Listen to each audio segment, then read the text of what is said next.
Oke, semangat pagi, dulur. Hari ini agak spesial buat saya. Seharusnya hari ini saya ada agenda untuk ngevlog ya. Tapi baru saja ini ada telepon dari seorang kepala desa yang menghubungi saya untuk meminta kepada beliau ini, saya akan dipertemukan dengan beberapa atau satu tim dari mahasiswi Universitas Negeri Surabaya atau UNESA begitu. Mereka ingin mengetahui tentang prosesi upacara labuh laut larung sembunyi yang diadakan di Brigi. Saya dianggap tahu tentang cerita itu sehingga saya diundang beliau untuk bercerita di hadapan mereka, di hadapan para mahasiswa ini. Oke, teman-teman, kita langsung menuju ke lokasi karena lokasinya di Pantai Mutiara. Kita langsung menuju ke Pantai Mutiara sana. Oke, yuk.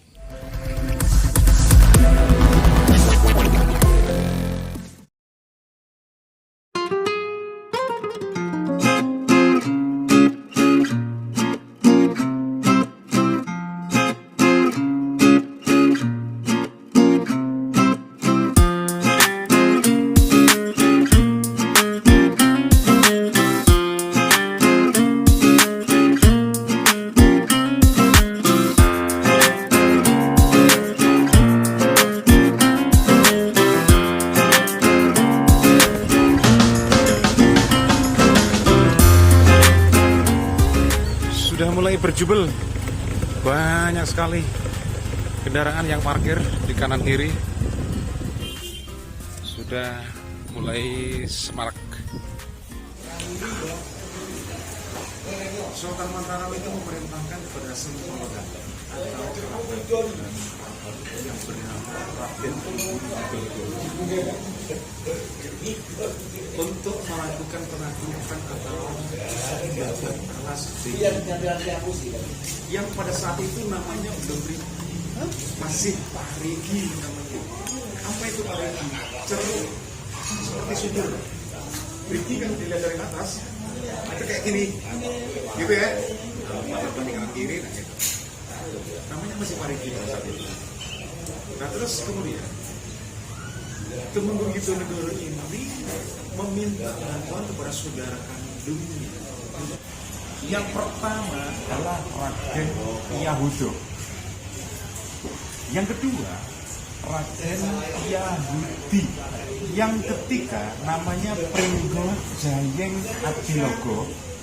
Yang keempat namanya Raden Prawiro Kusumo.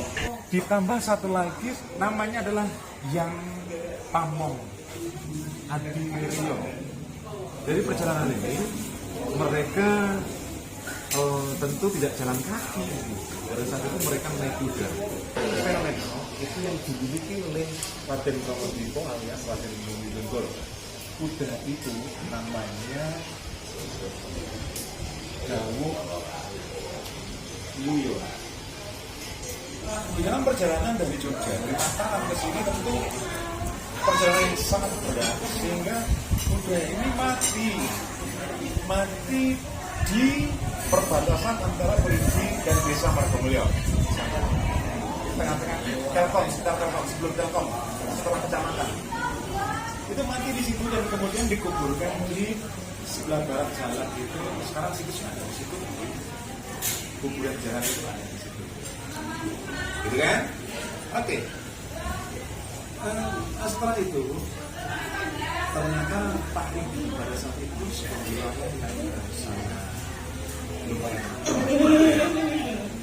wilayahnya dikepung hutan dan lain sebagainya, dan konon katanya itu ada penguasa wilayah dirinya begitu dalam bahasa lembut katanya begitu ya, yang namanya kerajaan Andongyu. Kerajaan Andongyu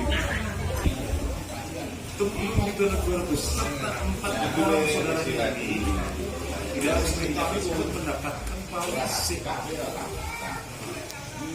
atau mendapatkan sinyal dari atas untuk kowe iso mendapatkan sprint dengan syarat tertentu. Pertama,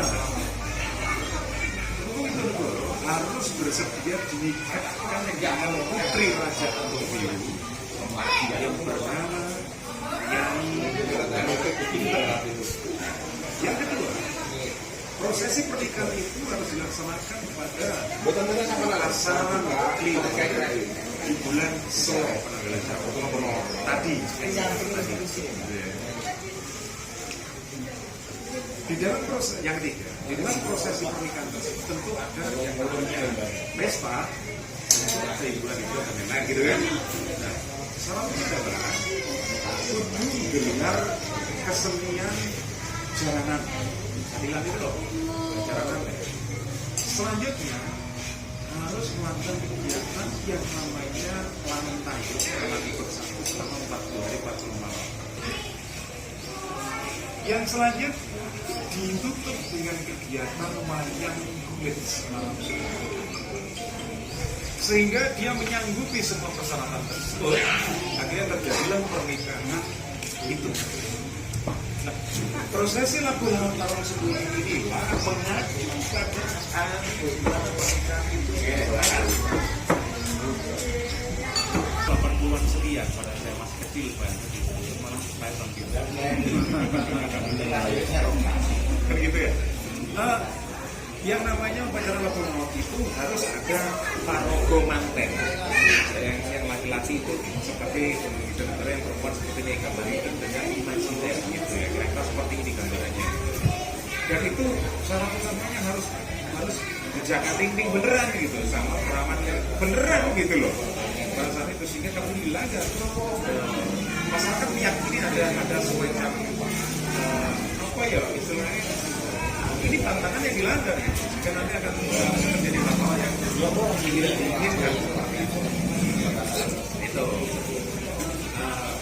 Di dalam proses ini tentu bukan ini katakan seperti itu. Tentu selain 5 orang itu ada beberapa prajurit pengiring yang membantu proses ini. Itu ada dapat 16 orang dan mereka punya kemampuan luar biasa dan pula yang luar biasa. Karena Biji benar-benar diibaratkan pada saat itu dengan Jawa Jawa mati awas berliwat-liwat pada dasarnya seperti itu. Tentang keakuratannya tentu perlu dikaji lebih lanjut ya. Ini ada satu pertanyaan ini dari saya, Mbak ini dari Universitas Negeri Surabaya atau UNESA yang mengulik tentang prosesi labuh laut Larung Sembunyi yang diadakan di Pantai Perigi seperti itu. Apa yang mendasari mbak-mbak dari UNESA ini untuk ngulik tentang Sembunyi ini? Oke, kan memang berangkat dari tugas ya Pak nih, dari tugas di mana kita harus memilih apa yang harus kita kembangkan. Nah, kita memilih untuk membuat proyek yang namanya timeline. Nah, timeline itu bisa berupa kayak sejarah atau mungkin kayak perjalanan gitu ya. Nah, di sini kita bergabung bertiga sama-sama dari Trenggalek dan pertama kalinya itu kayak ngomong, kamu tahu nggak sih tentang Larung Sembunyi gitu? Tahu. Tapi kamu tahu nggak prosesinya gimana, latar belakangnya gimana, kok bisa ada tradisi tersebut gimana gitu? Okay. Semua jawab tidak gitu. Dari situ kita ya udah kebetulan ada tugas ini dan kita sebagai generasi penerus, terus khususnya kita juga sama-sama di generasi Z, terus kita nggak tahu tentang tradisi yang ada di kota kita sendiri gitu loh. Terus ya sudah berangkat dari situ kita menyetujui buat kita ulik lebih dalam tentang tradisi itu sendiri gitu. Berarti dari sini kita juga udah tahu mungkin banyak dari generasi muda yang belum paham lebih detail tentang tradisi mereka sendiri. Tapi patut untuk dimaklumi lah ya, soalnya kan kita hidup di generasi yang mungkin teknologi sekarang lebih canggih lah ya. Mungkin orang lihat dari literatur aja, baca dari ini aja gitu. Tapi kok kita ngerasa nggak cukup gitu loh. Kita juga perlu tahu sendiri, kita juga perlu mendengarkan langsung dengan orang yang mungkin lebih paham dan lebih tahu tentang tradisi itu sendiri. Terus kenapa kita mengusung latar belakang membuat proyek timeline, karena kita sendiri juga di sini banyak turismen kan yang datang, tapi belum tentu mereka tahu tentang tradisi larung sembunyi itu sendiri gitu. Nah, alangkah baiknya juga, insya Allah mungkin kalau nantinya bisa, kita kita punya gambaran lah, punya reng-rengan, punya rencana untuk ide lah ya, bukan ini tapi sekedar ide untuk gimana kalau kita kayak membuat timeline dari sejarah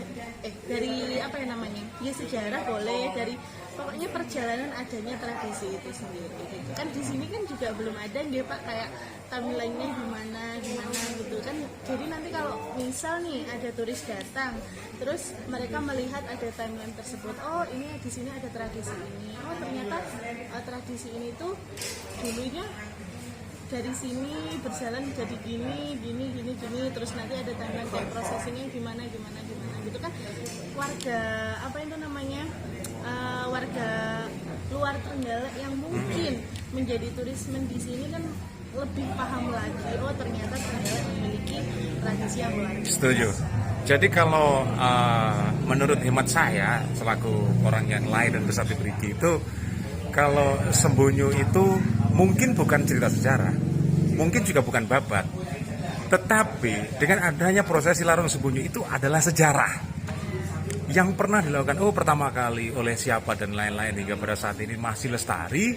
Itu sejarah gitu loh, itu adalah sejarah, tidak boleh dihapus, tetap dirembakake lah, sehingga para anak cucu ini ora kehilangan sejarahnya, seperti itu.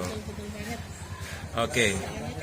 Siapa yang mau meneruskan kalau bukan anak cucu kita nanti? Betul, setuju.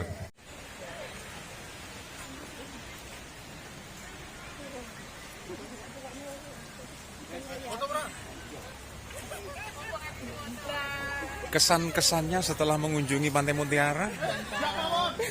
Mantap. Harus dicoba. Recommended. Oke, mantap.